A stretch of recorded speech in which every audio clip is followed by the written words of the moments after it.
विश्व प्रसिद्ध चांदुआ नगरी हेउछि पिपिली। से चांदुआ नगरी तार निजर कारुकार्य पई आज भी से तार परिचय बंचाई रखिछि।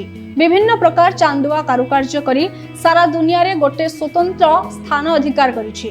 सही माटीरू आजिका दुनियार युवपीढ़ी मध्य पछरे नाही। गोटे साधारण परिवार जन्म होइतिबा अक्षय कुमार महापात्र जहांकर बयस 26। से जने लुगा दुकान रे काम करुथिबा कर्मचारी, महाप्रभुंकर अनन्य भक्त। महाप्रभुंकर उद्देश्य रे सब वर्ष तैयारी करिथांती रथ। ए वर्ष अरुआ चाउल रे तैयारी करिसंती रथ, जहांकु देखिबा पई पिपिली रे समस्त छुटुछंती अक्षयंक घरकु। साधारण घरे जन्म हेले मध्य तांकर कारीगरी अति निखुण आ उच्च कोटीर। समस्तंकु से महाप्रभुंकर भक्त बोली आज निजर कला माध्यम रे निजको नामित करिसंती। सी तो छोट बेलू काम करे किंतु एबे 3 वर्ष होलानी से रथ तैयारी करछि। आ फास्ट सोलो रे कला, तापर सेकंड रे ला डीएसएल करछे, एबे कला चाउर चाउल रे रथ। नाइ से मनगन शिखिछि। मो दी पुओ जाक मनगन सब करंती। ए जगन्नाथंकर महाप्रभुंकर आशीर्वाद तापर अछि। आ मु सर्वदा भी चाहिबी ता ऊपर समस्त आशीर्वाद थाउ। एमती प्रति वर्ष से भलो भलो कारुकार्य करूछि। तांको फैमिली भी समस्त परिवार समस्ते एई बेला कारुकार्य करछन। जगन्नाथंक से सेवायत पिपली हमर पतितवान मंदिर जगन्नाथंकर सेवायत से माने आ प्रति वर्ष से नुआ नुआ सब कारुकार्य एमती करूछि। मु भी विश्वास करि पारुनी। दर्शक बंधु, विश्व प्रसिद्ध चांदुआ नगरी कहले आमे साधारणतः समस्ते जानती पुरी जिलार पिपिली।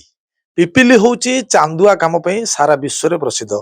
सेही चांदुआ नगरी रे आज एक अद्भुतपूर्ण घटना घटिची। गोटे छोट कारीगर, गोटे साधारण पिलाटे, से गोटे पैंट शर्ट दुकान रे सेल्समैन भावे काम करुची। से दुकान रे थाई मध्य जेहेतु ये चांदुआ माटीर रक्त ता देरे बोही जाउची एवं तांका परिवार समस्त चांदुआ काम करी निजर भरण पोषण करिथांती। पूर्व पुरुषरु तांकर पीढ़ीरु चांदुआ कार्य चालू रहिछि। सेही चांदुआयरु तांका देहरे मध्य सेही रक्त बोहिछि बोली समस्ते कहउछंती। समस्ते आनंद रे परिपूर्ण, हस खुशी एवं भाइराल मध्य होइछि वर्तमान समय रे। जेहेतु आगु को आउ किछि दिन परे महाप्रभु श्री जगन्नाथंकर रथ यात्रा आसुची।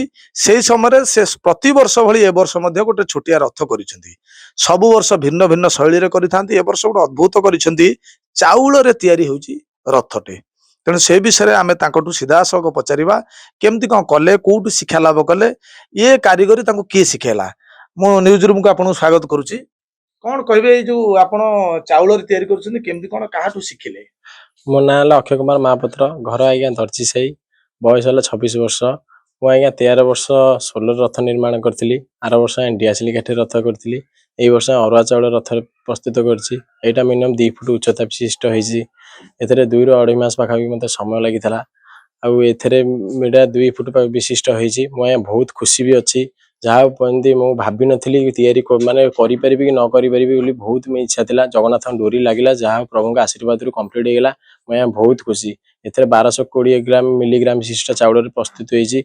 बहुत खुशी। जेमति माने रथ यात्रा पाखे होछि, मनर कोन ओडे भाव विहल पळि होछि। प्रति वर्ष एमति किछि प्रति वर्ष एमति नुवा नुवा भेराइटी रे करिया बोली बाबा का आशीर्वाद रु घर सब सपोर्ट पूरा टोटली जत्ते बेले जुआडे भी जाउछि, साई रे बजार सबुठी प्रशंसा पाउछि। सेइटाई मो पे गर्वित।